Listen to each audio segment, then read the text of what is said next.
हमारा झरा झरा लोराबा बनी गईले केते तू कठोरा गे जान जान गे जान अखिया से गिरई हमारा झरा झरा लोराबा चली गईले छोरी के ससुरा गे जान।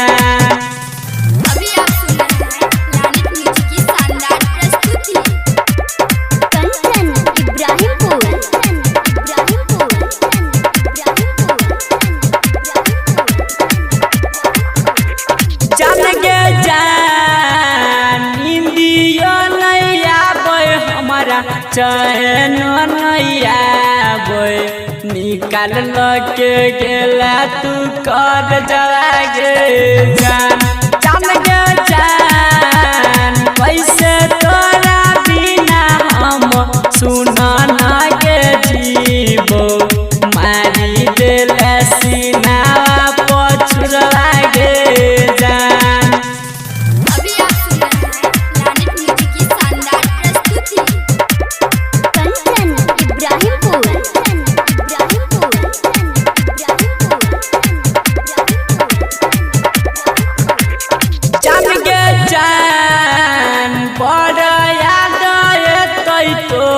सुना ना गे रानिया बिछवे रही और रानी के कोरा गे जान।